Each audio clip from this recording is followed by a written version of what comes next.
Hi, my name is Zaki, and this is Lindsay Hansen. And together with Margot Van der Paas, we're Immunotex, which is a travelware startup designed to help protect travelers from the growing threat of antibiotic-resistant bacteria. Just a show of hands, how many of you know about antibiotic-resistant bacteria? That was a big, uh, sir. What can you tell us roughly? What you know of antibiotic-resistant bacteria?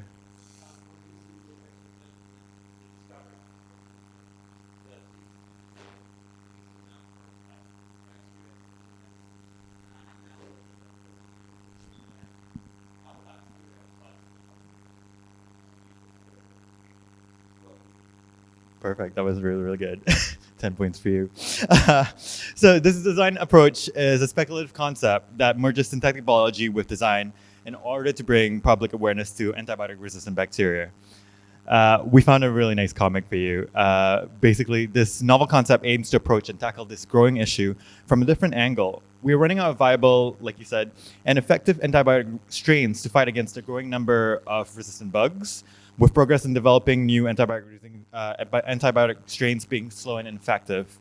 So basically, the comic is we found is about more and more bacteria are joining the superbug mafia. So, like we said, there are more and more bacteria becoming more resistant to antibiotics, and we're not coming up with enough strains to fight it, and it's becoming less effective over time. Um, so, some stats for you: this number is increasing globally and will continue to grow for many decades to come. An estimated 700,000 people die every year from drug-resistant infections, and by 2050, it will cost the world an additional 10 million lives per year. The economic cost of the resistant problem is set as 100 trillion USD, half the annual world GDP today. So there's a long list here on the left. In 2016, the WHO published an official list of antibiotic-resistant bacteria, which has now recently grown to 32. This recognition will help governments around the world start adopting ways to decrease the problem of resistant organisms that cannot be killed with current antibiotic therapies. Additionally, there are dozens of easily available knockoff antibiotics that you can easily purchase online without doctor's prescription. So on the right here, it's from Oxford online pharmacy, and you can easily just go online. It doesn't even have to be on the dark web; it's just the regular web. There are lots and lots of different antibiotics from to cure adult acne, for chlamydia, just plenty of things, and you just have to fill up a questionnaire. It doesn't really matter, and you can just get it online, and that's part of the problem. You can just get it, and yeah, it's becoming more prevalent. So let's talk about the shoe. So the resistance runner is a bioformulated shoe that is made out of two types of different bacteria that we were going to clone, bacteriocins and Micrococcus luteus. Micrococcus luteus is found in the air and in the soil, and it's from all mammals from their skin. And bacteriocins is just a peptide from bacteria.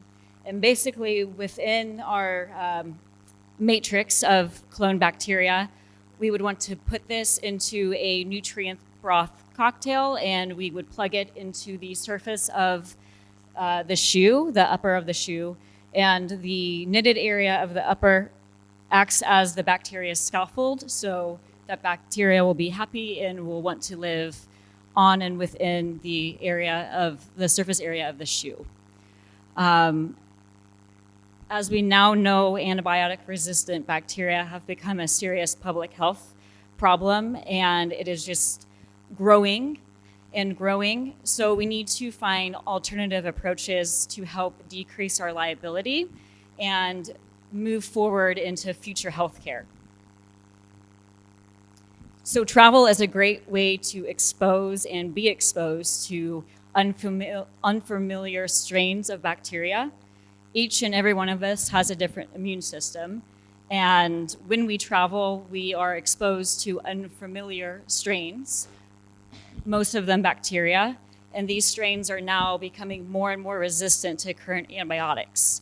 So because of these circumstances, this is why we wanted to create a travel wear line. And visualize it within a shoe because of the increase of travel and the increase of resistant bacteria.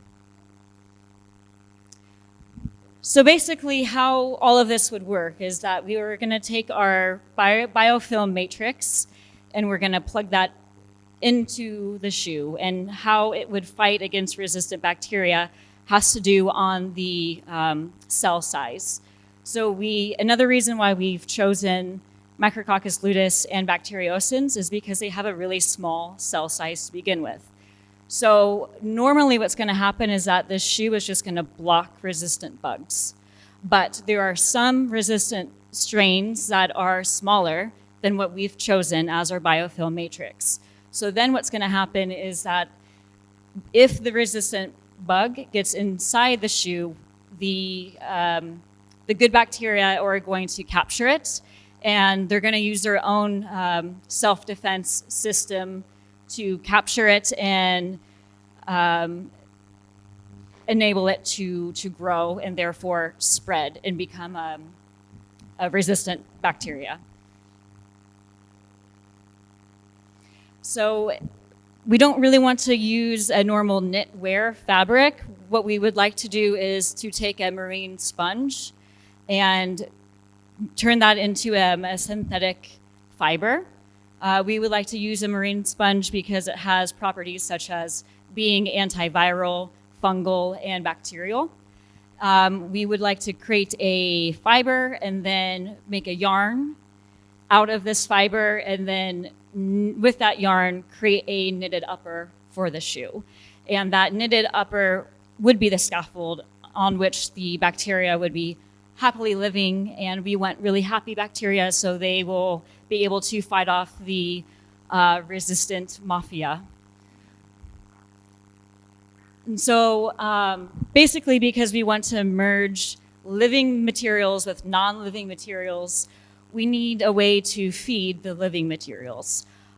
So we have developed a charging unit, and it's basically really, really simple. It's just you would have to put your shoes inside kind of like a Ziploc bag, and if you were to order a pair of Resistance Runner, you would get a shoebox, and inside the shoebox would be the charging unit and some dried nutrient broth, which is basically just like the broth of a pho soup. And you would just, while you were traveling, you would need to find some distilled water, and you would just mix that broth into the bag, put the shoes in the bag, and they would need to be charged about every 7 days. And they would need to charge for about 8 hours and then have another hour to dry. It sounds a bit bizarre, but I think right now we're quite accustomed to charging things that we think we need every day, like our iPhones and our laptops, and some of us even our cars. So I don't think that this is too much of an inconvenience, considering on the potential that it would have on protecting us. The design of the bag, we just wanted to keep it simple because our target market is for the backpackers. So a silicone bag is really easy to clean and to reuse, and it's lightweight, it's not bulky, so you can either pack it flat or roll it up in your backpack.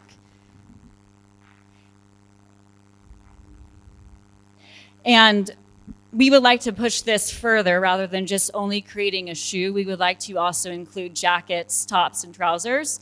But we thought a shoe would be the perfect thing to kind of vocalize this concept due to how sportswear, especially sports shoes, has a big impact on the market currently. Sneakers are a really big business, and it's not only for backpackers or travelers anymore. It's also another way to self-express. And it seems like with name brand sneakers, especially, all income levels seem to afford a shoe. So our shoe, the Resistance Actor, acts as a easy voice to our product and what we're trying to sell. We feel that the rise in superbugs needs to be in the spotlight and shared with plastic. And if plastic doesn't kill us first, we think that resistant bacteria will. Yay! At OpenCell, we want to continue to take the synthetic biology approach to the creation of new materials that have the capability of doing more than just one thing. And before we go, we just want to say a special thank you to Dr. Elaine Allen, Tom Ellis, and Nancy Hansen. They are either microbiologists or synthetic biologists in the UK or in the US. And they've kind of helped us shift through a bunch of different types of good bacteria that we were thinking about using for our biofilm matrix. And they kind of helped us push our ideas on and brainstorm on what could work and what could be possible in the next 10 to 20 years. So thank you. Any questions?